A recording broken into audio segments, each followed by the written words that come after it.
You're listening to CinePunked. This episode, In Dreams, Asa Nisi Masa.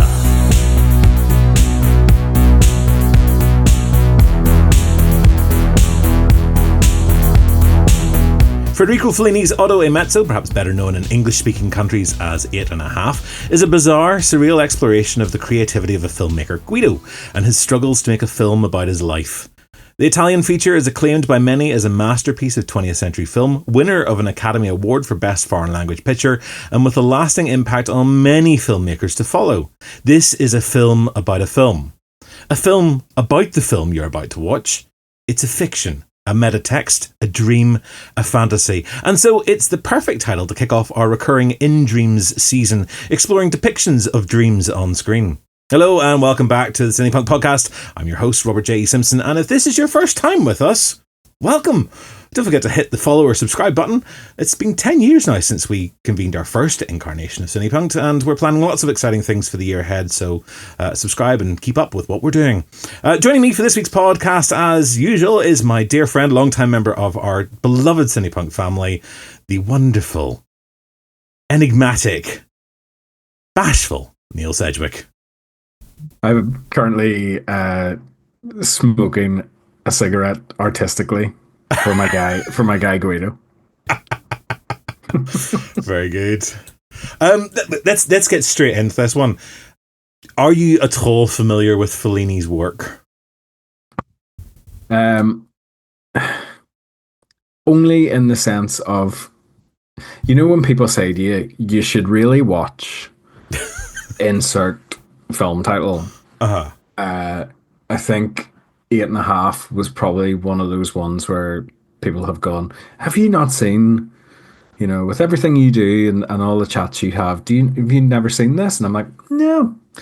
It just never was in my world, really, and never was something that I really felt I needed to go back to. Although every time Sight and Sound do that list of, the most influential films, EVs, or whatever they call it. Like, it's up there, and it's up around the top of it. Like, it's not a mid-table, bottom of the list thing. It is towards the top end. And yet I continued to ignore it until you told me we were going to do it. Well, I mean, the whole reason that we're covering this at all is that you and I had a conversation a few months ago about doing a season that was loosely based around the idea of dreams on screen. We'd both need to see the Nick Cage film Dream Scenario, and there was something about that, watching that made me think instantly of 8.5, and I think it's the way 8.5 opens with that traffic jam, and then Guido floating up into the sky to then be shot down to his death, seemingly. And there was lots of those kind of bodies drifting up in Dream Scenario as well. My upbringing leads me to sort of think about the apocalypse and sort of revelation type images.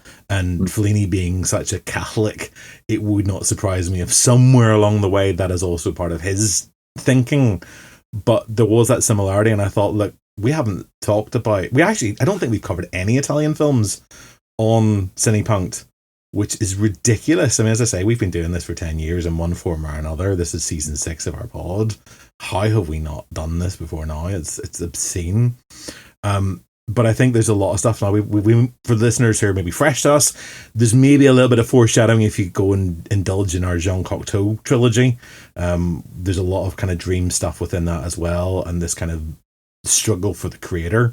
But I think this is a film that's worth discussing. I'm going to hold my hands up, Neil. When I was a university student, I did a module in Italian cinema, and my film professor was a Fellini nut. He'd written a book on Fellini, so he was very, very keen. And I still today I have his words churning around in my head. And I think it was those lectures that really got me into this stuff. And I think 8.5, if you're going to jump onto Fellini, 8.5 isn't a bad place to go. It's where his work, I think, gets really interesting, and you really see his authorial thumbprint. Like, I think we've talked before about the idea of the auteur. It's somewhat controversial term these days, but this idea of sort of a very distinctive kind of filmmaker. And I think Fellini's films get more kind of trippy from this point onwards. I think his early stuff more trippy. I mean, this is quite trippy, but there is some beautiful filmmaking. But I think it's a little bit different from the stuff that he was doing in the 50s when he was probably still seen as an Italian neorealist, and neorealism something we can. I don't know. Rachel's probably done something about neorealism for the website. So go if she hasn't, Rachel. If you're listening, write something about Italian neorealism. Yeah. Can I start with a quote? Yeah, go. Sorry, Neil, I'm talking a lot. I had a look at Fellini's Book of Dreams. Oh, wow. Fellini's Book of Dreams. So Fellini was basically a dream diarist, and he recorded his own dreams and his experiments with sort of what would you call it, seances. Okay. In a couple of notebooks, and they had been published in a very, very expensive volume some years ago. And I remember seeing this on a trip to Italy in a bookstore in Milan and going, I want that book. And it was already really expensive and I couldn't afford it. So when it got republished a few years ago at a more affordable price point, I saved my pennies and I bought a copy. But it does talk a little bit, there's a little bit about 8.5. So this was from a seance that he had conducted in 1962. So February 1962. And his seance contact, a chap called Kerner, according to Fellini's notes, said this: "The movie you're about to make, Otto E Mezzo, is like a session with the psychoanalyst. You will discover more than you think. You have to make this film not so much for yourself as for art, as an absolute. Start it, and above all else, never think that it is conclusive. You think that this film represents the whole world. You're wrong. That is true, but only in part, and in any case it is true only as far as the past is concerned." So, and then he goes on to say, Frederico, you're made of stars and chaos. Which says a lot. I'm on board with that line, yeah. You're made of stars and chaos. That is 100% how it feels in some ways. Because that opening you were talking about, like, I don't think there's much really like that.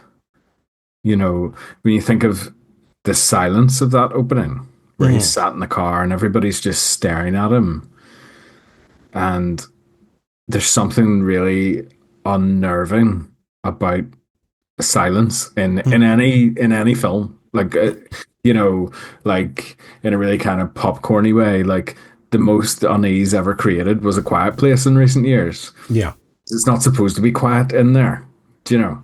And it's there's something about that opening where it's just a silence and just people staring at him as if to say, do something, do something, do something. Like, that is really quite unsettling, because you're not sure if they're staring at him in a kind of aggressive way or in a sympathetic way or in a lustful way, or maybe it's all of those things, possibly.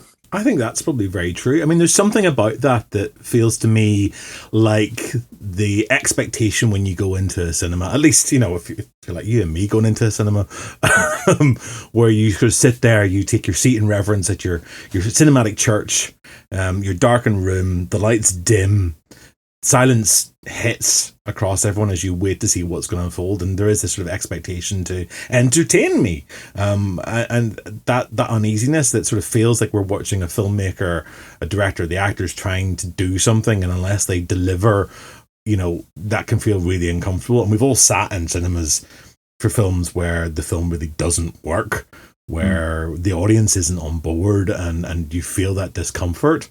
I mean, I think part of that unease is manufactured because of the way that the Italian industry worked in films at that point. They recorded their films mute, so all the dialogue was re-recorded then in post-production, or at least the vast majority of it was. it made it easier. I mean, the Chinese film industry, the Hong Kong film industry, did a lot of the same sort of stuff because it made it easier for dubbing later on. You know, you could put whatever sound you wanted on for whatever language that you were going to market your films into, and the Italians are somewhat similar. But apparently, whenever they went into this one, Fellini, for the most part, hadn't got the dialogue down. So there's a lot of it where the actors are kind of mouthing stuff, and you'll see it every now and then that it doesn't quite sync up, and then later on they kind of mouthing general stuff, and then later on in post they work out what the script is and they add in the dialogue, which gives it this sort of uncanny valley kind of weirdness, this sort of slight off right from the start. But is that not also how our dreams are? You know, how often are our dreams a whole...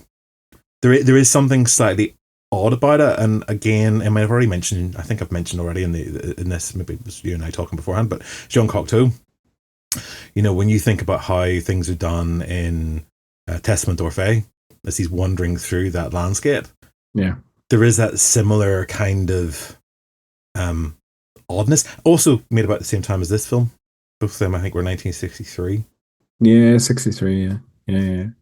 I didn't know that about the audio, by the way. Neither did I until today. That was not something that I had picked up on, like a kind of generic mouthing of dialogue that didn't exist. I mean, it's very clear there are multiple languages spoken within the film. And it's very obvious at the press conference with this kind of cacophony of sounds. You hear a little snippet of French or a little bit of English, and there's one English critic who kind of pops in a few times, and there's also one of the actresses, I think, is French. So you have this sort of multilinguistic stuff, and there's points where I suppose there's a disconnect between what they're saying and what he's hearing and understanding. Yeah. But yeah, I mean, so I'd noticed that there was this kind of mix, but then I wasn't aware until I read it earlier on that actually there is this was recorded without a full script in place. So that for me was a revelation and makes a bit more sense of some of it. Yeah, and in some ways makes it even more impressive, to be honest. Do you think so? Yeah, because like how do you act out something when you don't know what you're going to be saying? Or then do you act and then you just make the dialogue fit what actors have done with your direction, or what? Like that to me is like twice the work. I imagine that part of it is I think part of what the film is trying to do is trying to capture what it's like to be in a dream. And there is that element whenever you wake up in the morning and you look back over your dream, often what you don't remember is the conversations and the dialogue, but what you are left with is a very vivid impression of things that you have seen. I'd a dream like that last night, and I could probably draw you the setting from my dream right now. And I realized actually when I was thinking about it today, this is a set that I've seen before in my dreams. It evolves over time. I'm one of these weird people. You see, I don't remember. You don't remember them? Oh. No, very, very, very, very rarely. I'm one of these people who just like sleeps, wakes, and it's like somebody switched me off and on again. You basically die for the night. Yeah, it feels kind of like what that must be like. I don't know, but they say that, you know, when people say I don't dream, that's not true. You don't remember what you dream. Yeah, it's the thing, and I never. I mean, for me, it's not always vivid, and it's not always something that I remember. Fellini seems to have been quite good at remembering what he'd seen, and I suppose artists can sometimes, I think you can learn to tap into that and try and recall better as long as you then jot it down. But I think there is something about this where what actually is going on is this attempt to capture the process of dreaming. And I think then if you have a visual in your head, a bit like the silent film era was, I suppose a lot of times, you know, they would have had actions and things they want to see, but you didn't necessarily know exactly what it was that you wanted to say. I do. I mean, like, I do a bit of improv acting, and when you're in that, you sometimes know the general gist or the where you want to be. You just don't know what the interaction's going to be along the way, and I suppose it's a bit like that. Yeah. I think that dream thing. I think he does give us an entry point. And at the start where he's above the earth and tied by the foot, Mm-hmm. and then he falls. I think everybody recognizes that falling dream. Mm-hmm. Where you do that thing where you wake up with the jolt and you're like, whoa, like that, like you've that Yeah. sensation of falling. I think that's very well done um, in that kind of dreamscape. But one of the things that I have written down constantly throughout notes is the dream to reality. Like, there's so many points in this film where you're thinking, are we in a real life scenario right now, or are we in a fantasy? Are we in a Mm-hmm. dream? Where are we? Um, Well, so what's your take on that then? um, Like, which are we in? I suppose for the film. well, I think we are. Well, to, not that I'm somebody who really gets into the dream chat, but like that thing of from the moment of falling, then to being woken up by doctors and what have you, and having to consume holy water. Mm-hmm. You assume logically that that's reality. Mm-hmm. Dreams aren't linear like that. So, you know, when I do remember a dream, you can suddenly just be somewhere else like that. Mm-hmm. Um, is the whole thing a dream? I don't think so. I don't think so. I think he's very quick to drift off into dreams and fantasy when he is uh he being Guido, our film director, Mm-hmm. um is overwhelmed with trying to work out what he is creating, because a whole plot of this is that nobody actually knows what he's making, Mm-hmm. and he doesn't know what he's making, Mm-hmm. and we're watching somebody try to create something out of nothing, Mm-hmm. which somehow ends up in a science fiction film, somehow has something to do with nuclear, um a deterrent against nuclear war and stuff like that, and there's all these different bits in what he's trying to create, but I think he drifts off at times when he becomes overwhelmed by having to make decisions about what is the film, or which of these relationships in my life do I want to actually invest in, or something. And we've all had this experience. There are times where something will trigger him into a memory of his childhood, Mm-hmm. and he goes back there in a very visual way. Um, so I think I think he's kind of all over the place. I think he's a very distracted um, human who is consumed by many different things that are pulling at many different areas of his life at the same time in this moment where he's trying to get a film made, and sometimes he just prefers to drift off rather than deal with any of them directly. Mm-hmm. Is that fair? I guess that's a fair interpretation. Yeah. So What's your take? my understanding is that in a way this is art mirroring life. So Fellini supposedly had signed a deal, had started work on sets, was ready to start filming, and then basically completely lost confidence. He lost any sense of the film that he was supposed to be making, and he was ready for backing out of the whole thing. Mm-hmm. Until he had a conversation, and it kind of got that way back in again. He managed to find that in, and decided to basically, I suppose he decided basically to make the film, but the process of trying to make the film, this idea of an artist struggling to create, to engage, and so what you've got is a mix of images of the film Otto E Mezzo. And then there's something else going on inside. There's like a film within a film. The making of a film. And the line between what the dream and the reality is very, very blurred. It becomes hard to work out which is the stuff that's part of the film that he's trying to make and which is the stuff that is his process of trying to make the film. Yeah. Because, as it's been explained, I've literally been rereading this morning Sam Rody's Fellini lexicon.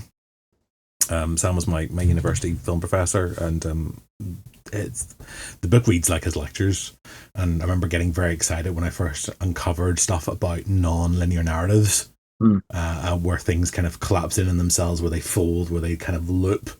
And it's described as a film of two halves. That basically the first half, well, it's essentially you've got the film that we're watching, but then you've also got the making of the film that we're watching, him trying to create it, and they do blur together. So you have scenes like the casting session, the screening room where they kind of sit and they're watching through the show reels, so the auditions. The auditions, yeah. The auditions, the screen tests. Bisogna che si decida perché parte per l'Inghilterra. Parte quest'altra settimana, Guido. E chi è questa? Santa zitta, oppure preferisci quest'altra?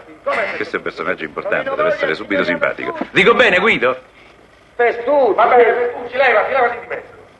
Signora, sieda con infinita stanchezza. Il personaggio è una donna che non ha più voglia di lottare. Ha rinunciato alla lotta perché... You're actually watching the actors doing the scenes that we've already seen them in the film. It has looked back on itself without you even realizing that's exactly what it's done, and you're watching characters watching themselves, and that in that sense it's a bit of a blur. What does it say? What Sam said on this? So quote from Sam Rody says, Guido, for most of Otto E Mezzo, cannot find the film he wants. His difficulty is to discover a way to hold on to the images he finds in his memories and daydreams and to translate them onto images in his film. The images live in an image world elsewhere. Only if he can reach that elsewhere can he truly encounter them, be with them, and hence be with himself. So he has to leave where he is in order to arrive in the beyond where images live. This world, because it's filled with memories of what is past and desires of what is projected, is a world of the not yet living, to which Fellini must go, and once there must literally restore these images, resurrect them, bring them to the surface, transform, and hence save them. It is in that realm where film and poetry and spirits reside. The trick is to come upon the mechanism of passage, like the mirror Orpheus gets hold of to pass through to the other world in Cocteau's Orphée. I'll let you ponder that one for a second. Once you tune into Sam's stuff, obviously it makes sense. Soundtrack, ladies and gentlemen. We just stop recording at this point and walk away, drop the mic and go. I don't.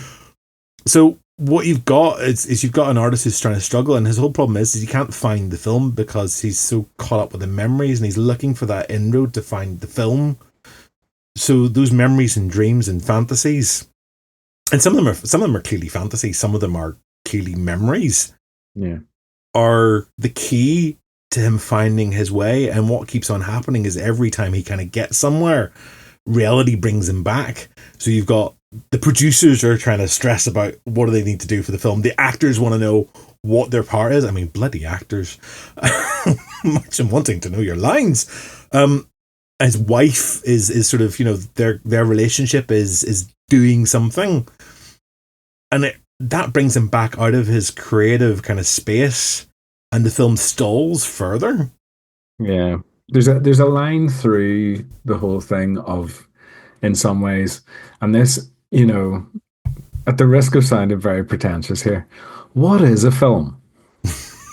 Like there is a thread that runs the whole way through this of what is a film? What is it about? Does it have to be about anything? There's lots of conversations with there's a lot of religious people around the place where Guido is residing. There's a lot of holy water being taken, like they're doing shots at a bar. There's steam rooms filled with cardinals. Mm-hmm. Kind of a bit odd, but it's like somebody, I think one of the cardinal asks at one point, he says to him, could you create something real, important, and beautiful on demand? For instance, if the Pope asked for it. Mm-hmm. So if the Pope says, "Can you make this? Could you do it for him?" And then like a line or two after that says, "You people mix sacred and profane love too lightly," or something like that. Like there's all these things of what is the film? What is this about? What are we doing? To create something here, and why are the Catholic Church so invested in this? In this guy's output?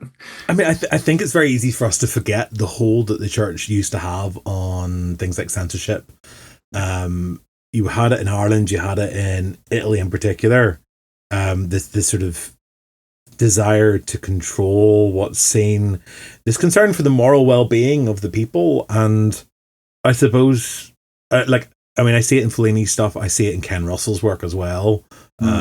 Again, someone who came from that kind of Catholic faith, was working in Britain, but again is mixing that profane human kind of love and lust and desire and sexuality along with the sort of the Catholic Church's sense of it and their repression or oppression of it. There's some wonderful scenes of there's some wonderful kind of explorations of what it means to encounter one's sexuality within the memories. But then the church is sort of sitting here like Jiminy Cricket on the shoulder.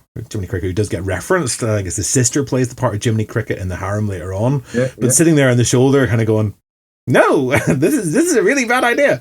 I suppose. I mean, Italy's culture is very different from what you and I are probably used to anyway.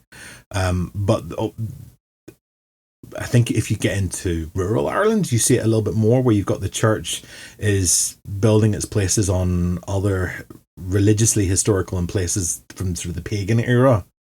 And it feels that what you've got here is this sort of Roman Empire holy place that the Catholic Church has sort of taken over or has seen for its health benefits, and they're kind of then trying to control him, and they're concerned that whilst he may be a man of faith, he also is a man. And we see that. I mean, the stuff, the scene with Saragina, the wonderful kind of woman who lives on the beach in an abandoned pillbox. Yeah. Wartime pillbox.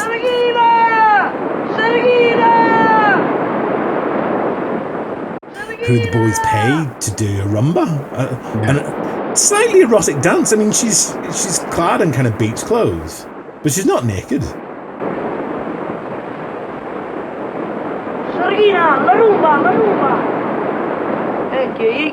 Like, it's just, she's a very bosomy, full-bodied woman who will dance for some boys. And then you have the priests coming along in their wonderful capes, chasing the boys and telling them off because it's, she's the devil, because, this is the path to secular desire, I think. And the devil and dancing were very much linked at one stage. I think so. Yeah. Even, flash forward to like Footloose or something, there is a connection between dancing and the devil. I absolutely. I think it's very, very. It's a very old trope, but it's that contrast. It's that juxtaposition. I mean, at one point, this was meant to be a comedy, which it isn't really. It doesn't feel like a comedy, but there are comic elements within the film.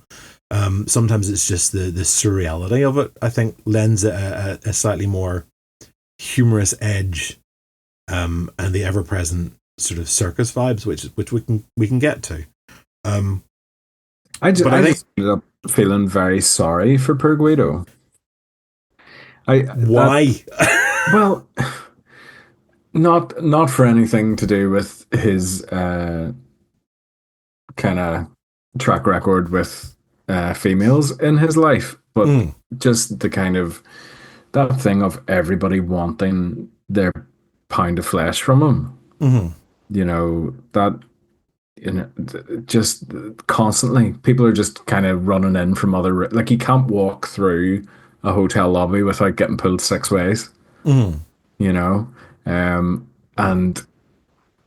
it just, like, how like loud a room can get when you're in it, and you like there's a couple of points in the film where I was just like, oh, just leave the guy alone, just leave the guy alone. Like it was stressing me out a bit.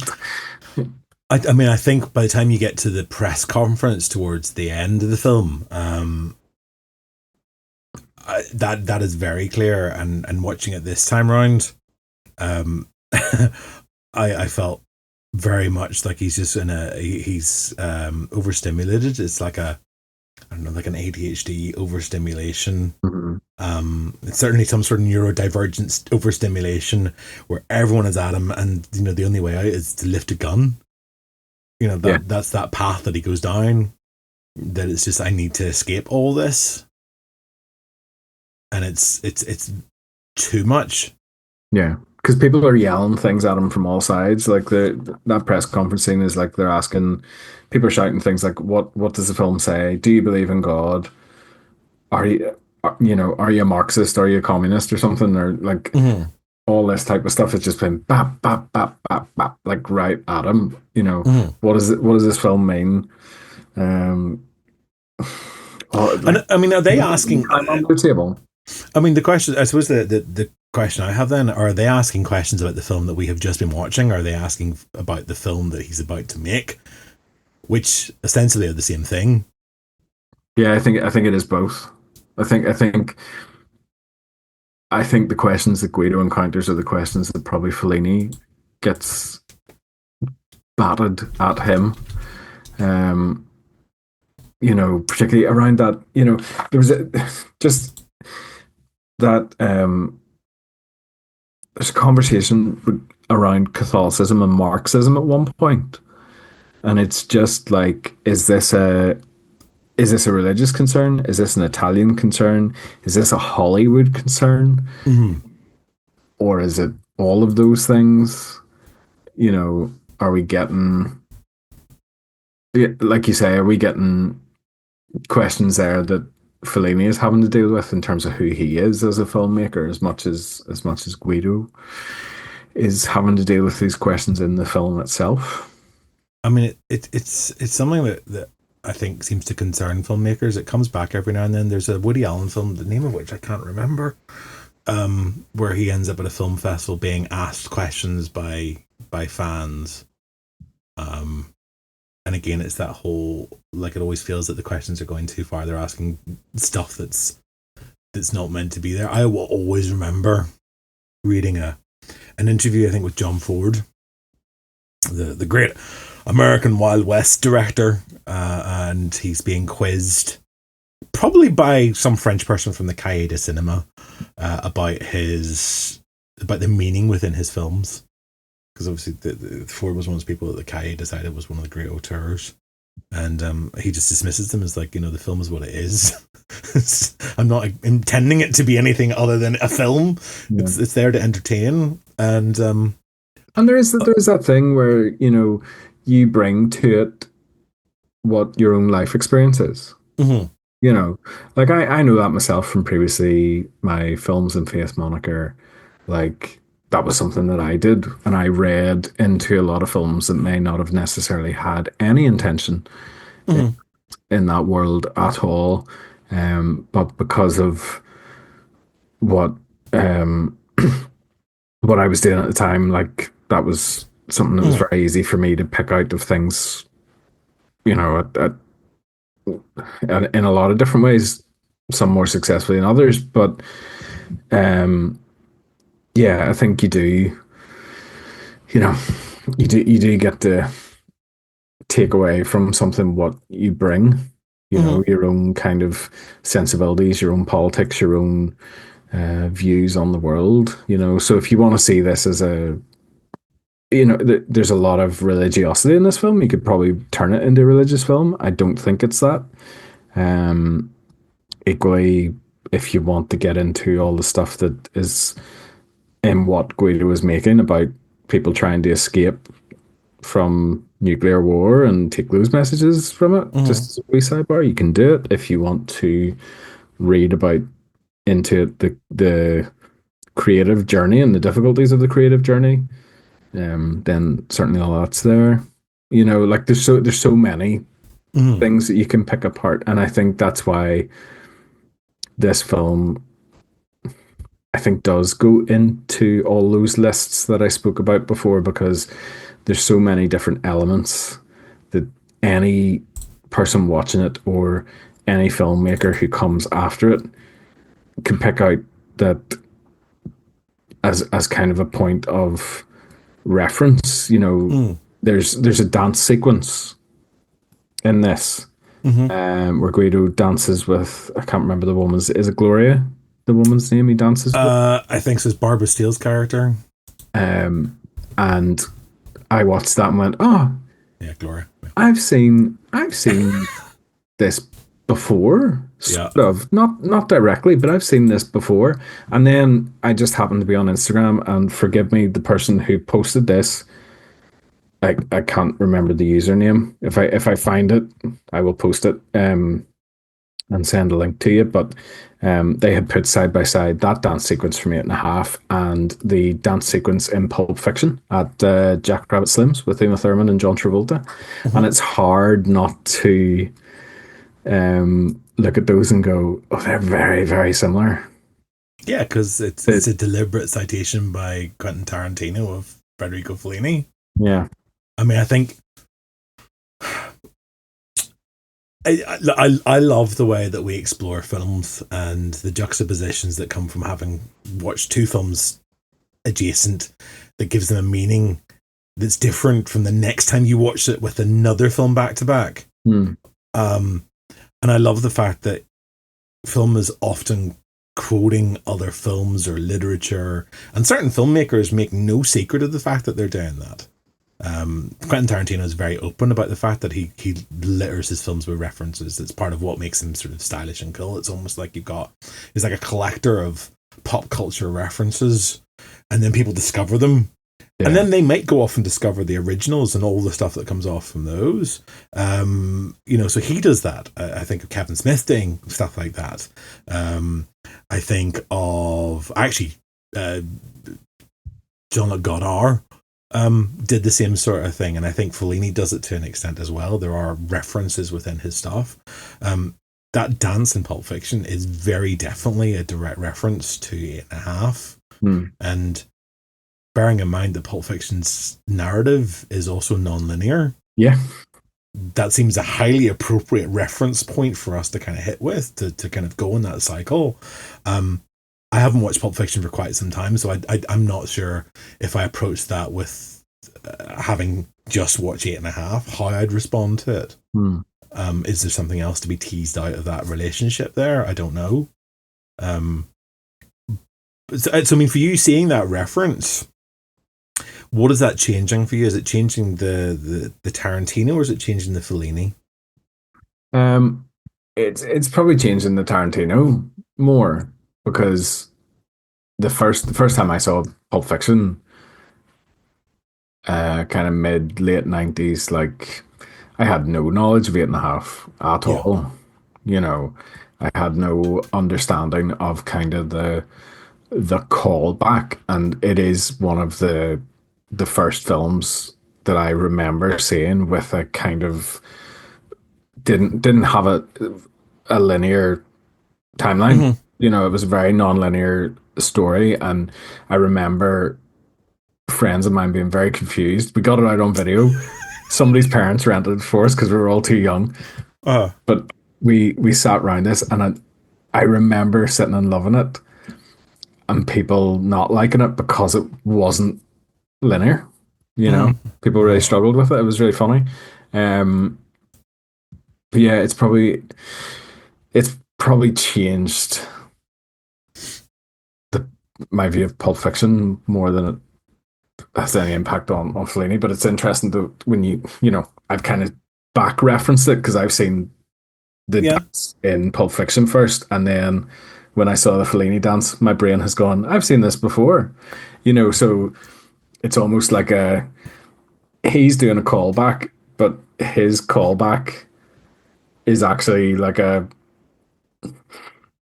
my callback now is something that he was doing as a callback to something back further. Do you know? I'm not explaining that very well. No, I think that's fine. I mean, I think it probably relates. I mean, the way we watch films isn't linear.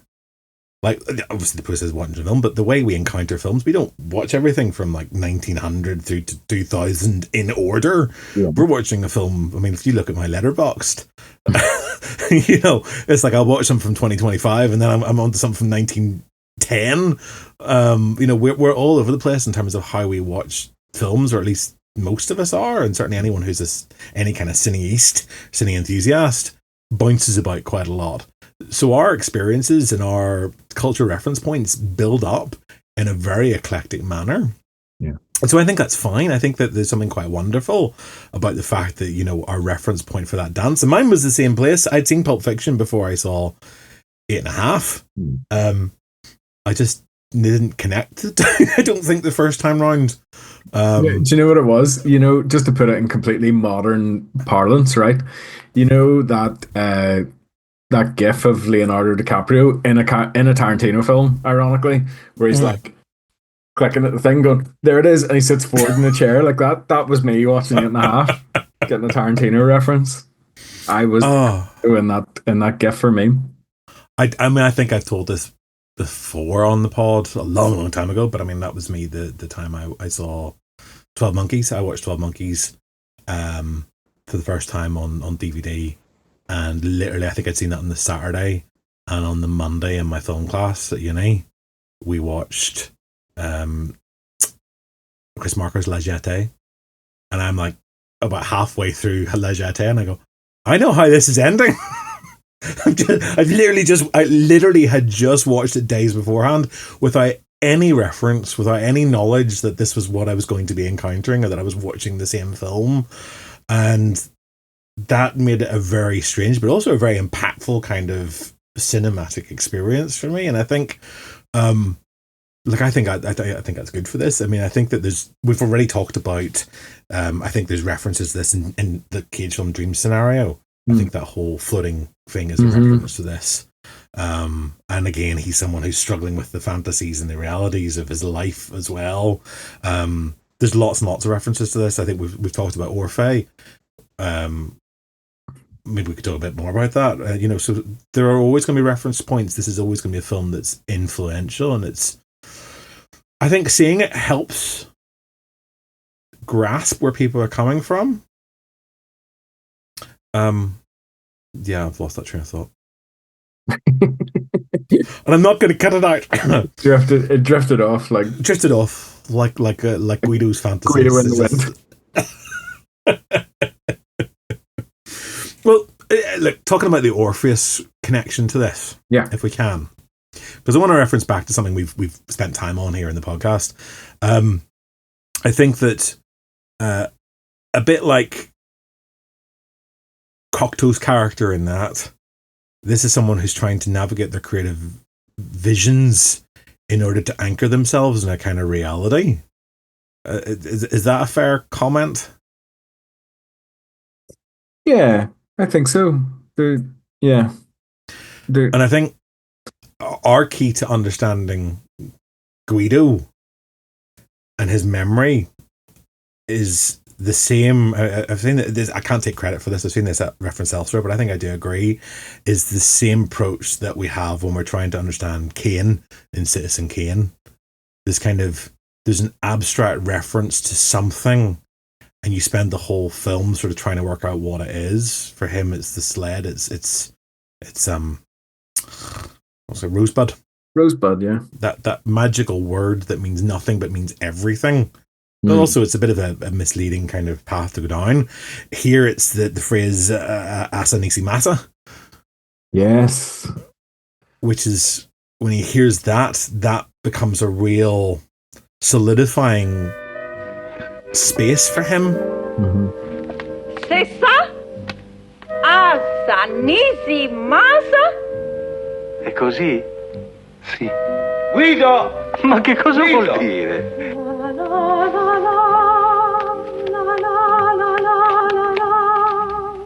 Guido venne qui. Lucy? Lui fait meraville. That brings him right back to childhood, where I think perhaps our dreams are at our purest. and where our sense of self is maybe at its most solid. Yeah, probably. And that's Robert J. Simpson. That's not something I've read somewhere else. I mean, I think for me, our childhood is it's our pure essence. That's when we are us, and we just spend the rest of our lives either trying to find how we were or learning to bury it under reams of repression. Yeah. I think that's when you're.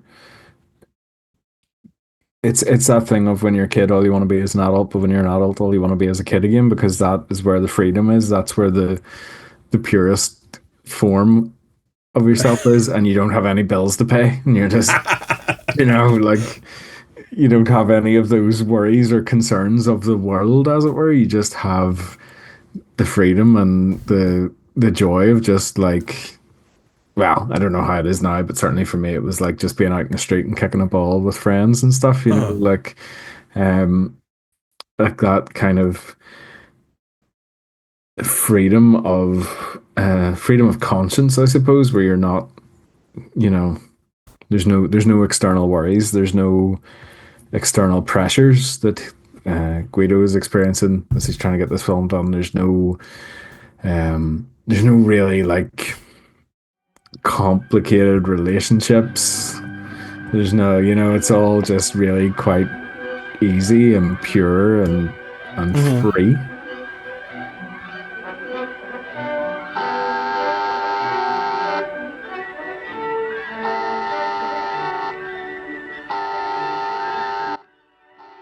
So one of the things I want to touch on is the sound within this. Now, we've mentioned already the fact that there's a kind of a weird quality to the sound in the picture, because it's recorded after the fact, and most of what we're hearing is not live sound as such, although there are a couple of interesting points. I mean, Claudia Cardinale gets to re-record her own dialogue for the first time. Andiamo via di qui. Mi fa impressione questo posto. Non mi sembra vero. Normally, because of her accent, apparently it wasn't deemed very favourable, right? Which I find odd. I think she's gorgeous. I've had a crush on her since I was a teenager, and I first encountered her in the Pink Panther. So I think she's just a wonderful, beautiful figure, and I like the fact that she becomes this sort of I don't want to say I like the fact that she's objectified, because that definitely sounds wrong. Yeah, but I think if you're going to find a muse, there you go. Someone to kind of this is what men used to call people that we objectified, were our muses. It's fine. It's my muse. No, I think that her presence as muse, she's very fitting for it. She's got this wonderful kind of screen presence, and is a very distinctive kind of looking person. So she's in there. We've also got Barbara Steele, who is an English actress who actually went on to a great career in Italy, doing lots of horror films and stuff as well. And I think she does her own dialogue. She's Gloria, so it's an interesting dance. But the sound in this is there's sort of layers of it, but also one of the interesting things is the music, I think. Yeah. I don't know how familiar you are with Nino Rota as a composer. No, not very. No.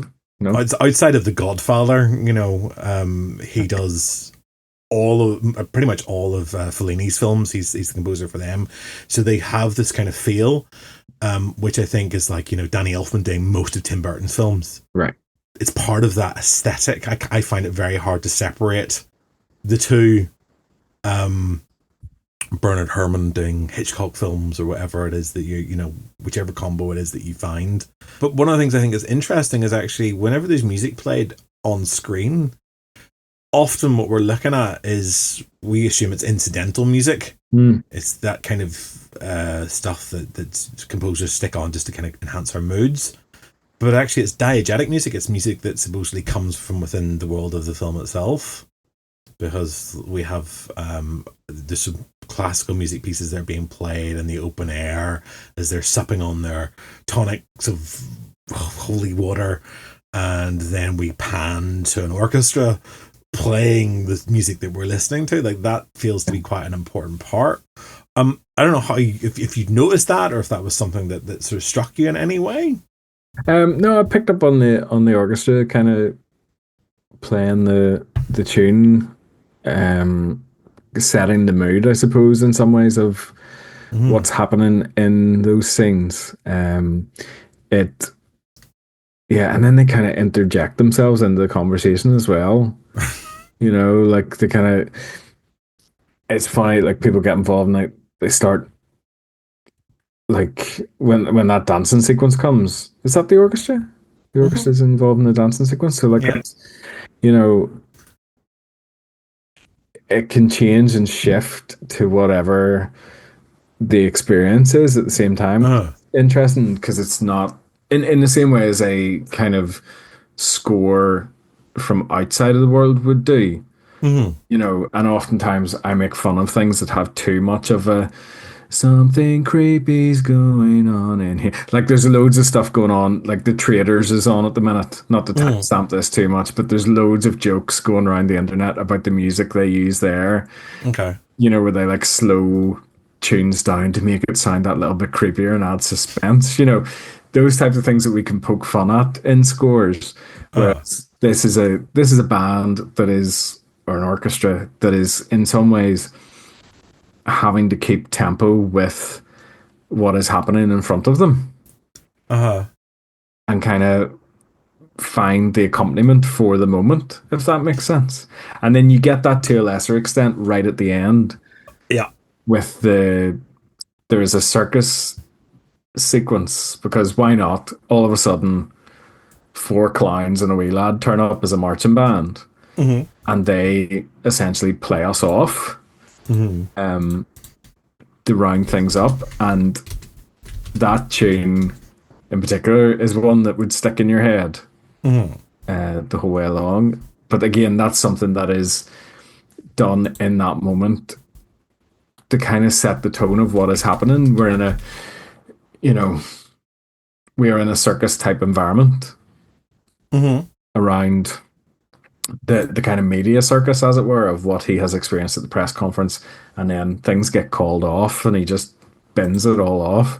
And then they all dance around to get everybody who has been involved turns up, and they all dance and they all kind of walk off with the circus, because is that what Fellini's saying? Life is a circus? I should have had a pile of quotes sitting to hand for my for Fellini on circus, but I let people explore that themselves, because he did talk about circuses and clowns, and they pop up in his films in one way or another. Well, I think I read in, now again, correct. I'll stand to be corrected on this, but I think I read in Mark Cousins' book of film that I tend to use as my Bible for these things, that Fellini... I wonder when that will get referenced today. Fellini did try to run away with the circus as a child, which made me think that the child at the back of this band playing the little flute, who looks very similar, if it's not to the childhood Guido that we see earlier in the film, dancing with... Serafina, yeah. Go. Saragina. I think that is him in childlike form joining the circus. I think I think that's very probably true. Look, just to go back slightly, I think in terms of the music stuff within this, and the band that are there at the end as well, which is a different band from the orchestra, I think, that were earlier in the film. I think because this film drifts between dream and reality, I think it's probably safe to suggest that actually all the music that we hear is probably diegetic. It's the stuff that he's hearing in his head, either within his dreams or probably incidentally while he's sleeping, being played by the various bands in the neighborhood. And I think, him on circuses, he's I mean, he is interested in them. He made a film called E-Clowns, which is all about a docudrama sort of thing, about clowns and about the circus. He is very keen on that kind of weirdness, I suppose. You know, he you know, there is something chaotic about what's going on. As you said, you know, it's the circus of the media. It's the circus of the whole filmmaking process, that kind of chaos all around him. But there's also something very organized and entertaining about it. As he said about clowns, the clown was always the caricature of a well-established, ordered, peaceful society. Today it's all temporary, disordered, grotesque. Who can still laugh at clowns? All the world plays a clown now, and I think there is an element where Guido himself is a clown. Everything around him it's for showmanship. Like that's the media. The press conference happens in this sort of media round on the beach, so it's all full of sand. It's all there for him to play out that kind of chaos, and someone to try and take the role of a ringmaster, which he fails to do. He is lost. He has nothing to say.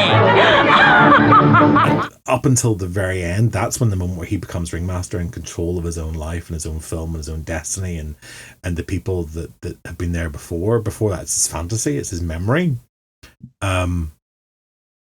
So I think the circus is important. I think it's a good kind of parallel. And I think, yeah, I mean, to suggest that you're reading is that we all live in a circus, that life is that. I'm all for it. It's hard not to look at the world these days and go, this is a circus. This is I mean, goodness knows what he make of it right now. But I definitely think that's probably not a bad way to interpret it.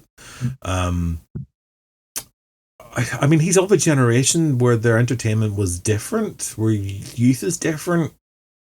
You know, when they're I think that somewhere along the way that's part of it too, because what are actors? I mean, actors are people that play parts that kind of exaggerate performances in order to kind of engage with an audience, and there isn't a lot of similarity between the two.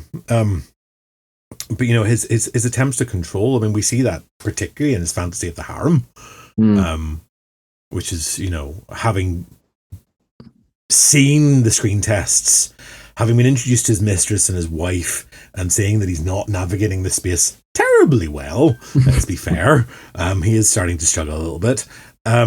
We suddenly have this. It has to be a fantasy, because he's gone back to the location of his childhood memory.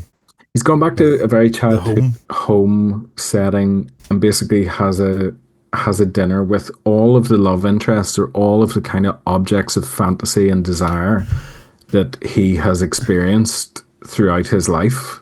It's all the women in his life, is it not? Because his mother's there too, and whilst it may be tempting to read that as some sort of Oedipal thing, I don't think we're ever really presented his mother as a sort of sexual object. No, because his mother and his wife are essentially there as servants to him.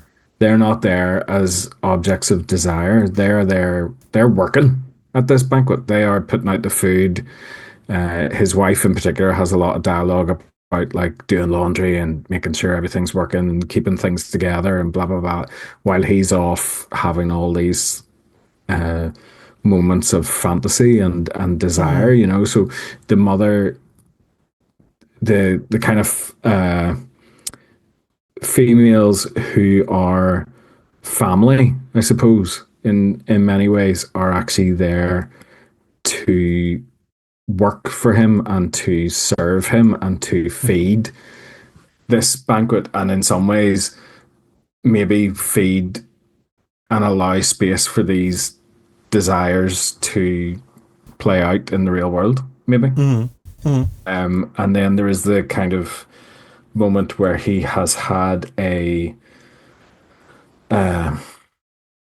there's a showgirl, for want of a better word, who gets removed from the dinner. His first showgirl, kind of his first love, or his first lust, or, you know, perhaps, I don't know.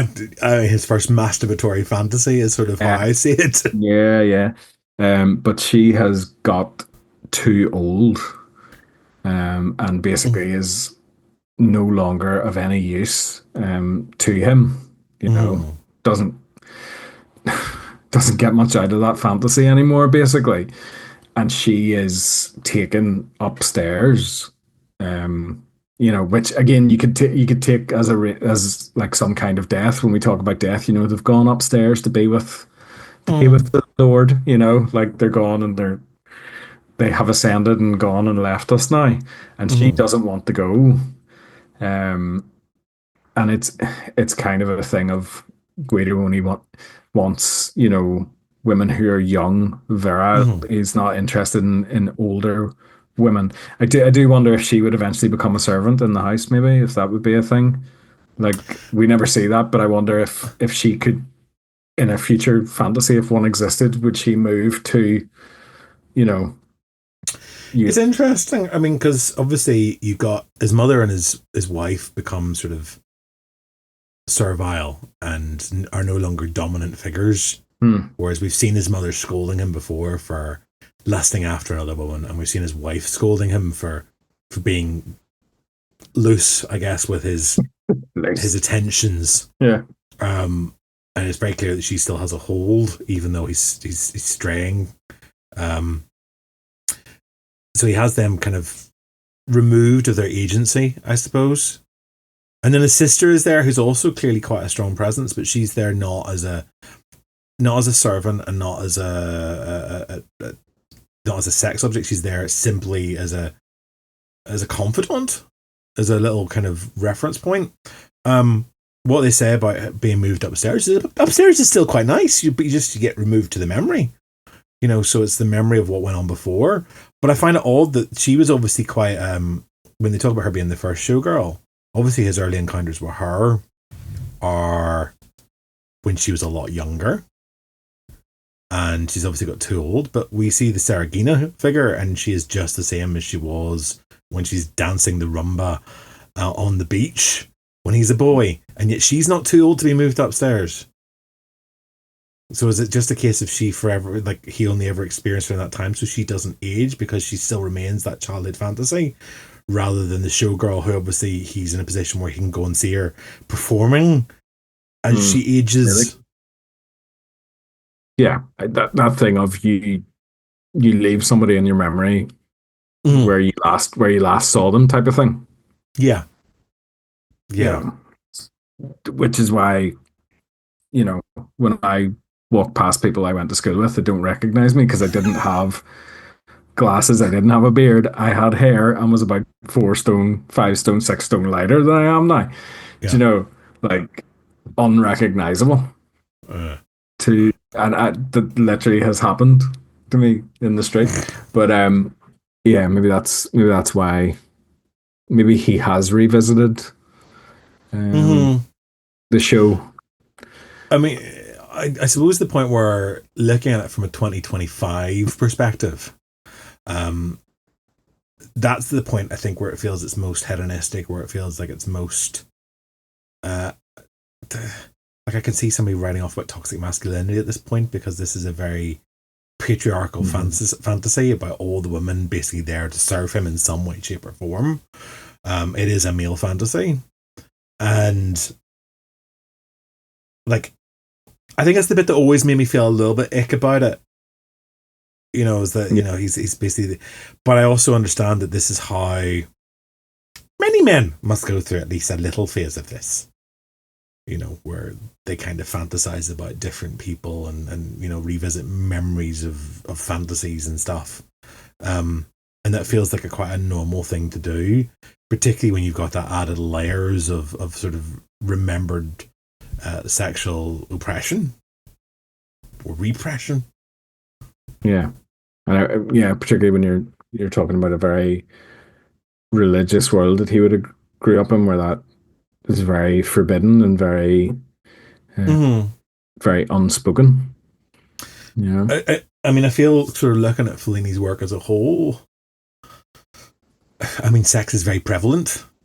In a lot of the films, there's definitely, you know, an element of that there, and I guess again it comes back down to that concern that the priests have about the kind of films, that there is this line which filmmakers will cross that maybe someone who was more religiously conservative or not creative wouldn't dare to. But the whole is something that feels. I mean, this is where I kind of think that this is him being autobiographical in some way, shape, or form. And I haven't reread a Fellini biography for quite a while, so I don't know how much of what we're saying is Fellini drawing on his own youthful events and memories, and then reconciling that with whatever he's at as an adult. Although it's very clear that this is a film that's made out of the frustration that he was feeling himself in trying to create a film. Yeah. He's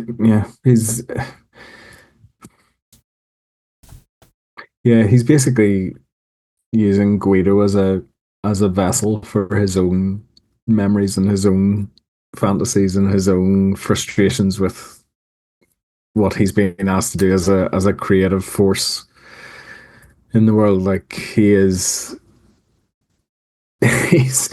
doing a little bit of autobiographical work, probably without, the names have been changed to protect the innocent type of thing. A little bit, yeah. I feel like that. Yeah. In summary, before we have to draw a line under this at some point, Neil, in summary, did you enjoy or not enjoy? Because I know you've watched this multiple times as well, because we've been talking about doing this podcast for a while, and we keep on delaying things. We've talked about doing it for a while, and I think that has led me to three watches of this. Okay. And there was a point halfway through the third watch where I was like, this is insufferable. This is like, I am not getting enjoyment out of this. I am not getting any kind of like fun with this. And then there was a point where like all the conversations started with the Cardinals and stuff, and I was like, oh, here we are. This is my world. This is where I live. This is where I sit quite nicely in this chat. I think I did enjoy it. It sounds like I'm trying to convince myself. I think I did enjoy it. I think having seen it now and kind of ticked it off the list of, the quote unquote great films of I'm glad I've seen it. I'm glad I've experienced it. I have kind of I have seen in reverse the impact that it's had elsewhere, which is never a bad thing. And,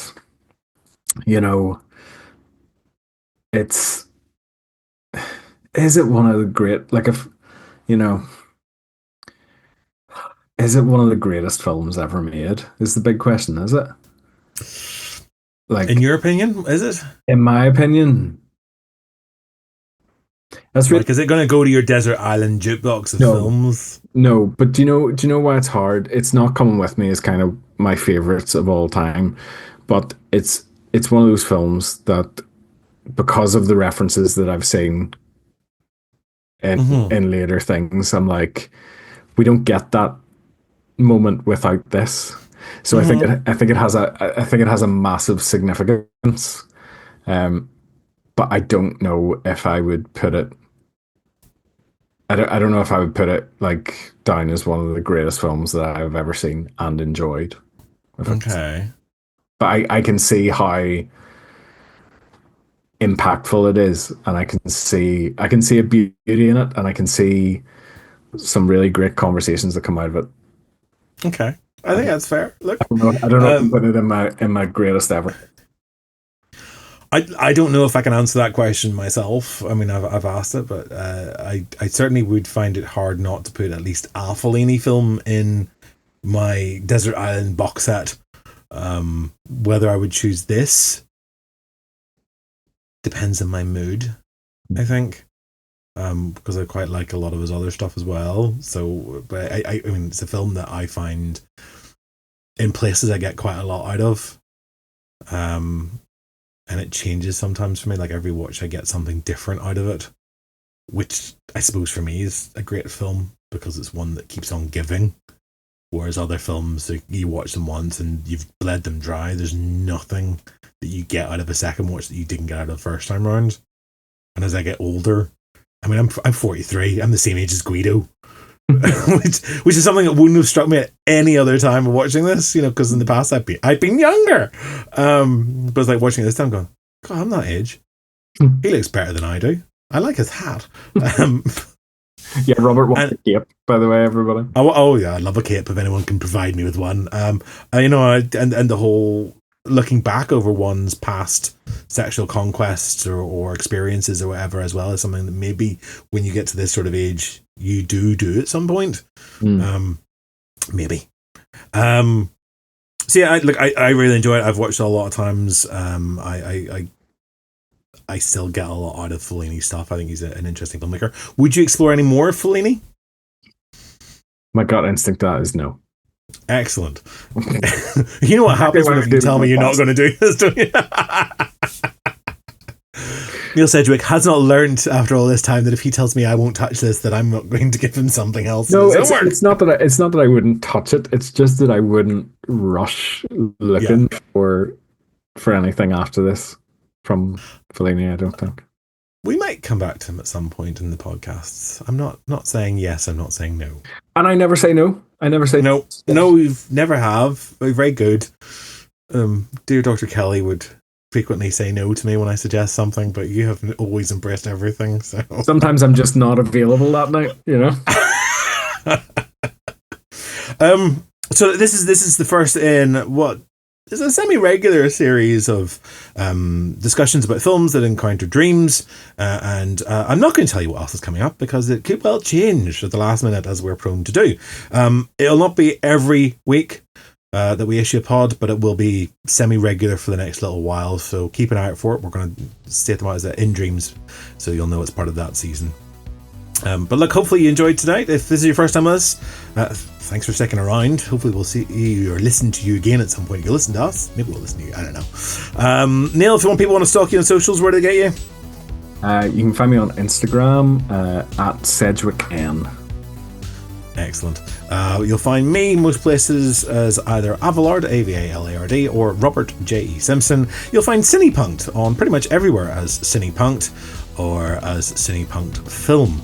Also check out our website, www.cinepunked.com. We'll have details there about everything we've done in the past, all our podcasts, live events and whatnot, and hopefully we'll see you again very soon. Folks, thanks so much for listening, watching, whatever way you're encountering us, and if you enjoyed this, look, I highly recommend, I will recommend again, Sam Rohde's book, Fellini Lexicon.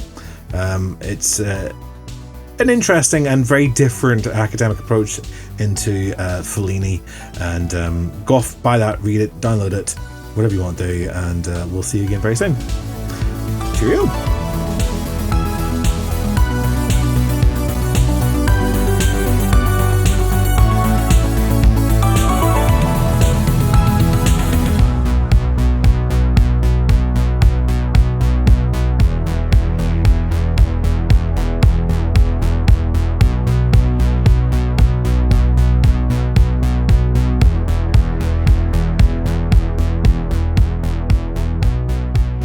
Masa, Nisi, Masa, Nisi, Masa, Nisi, Masa.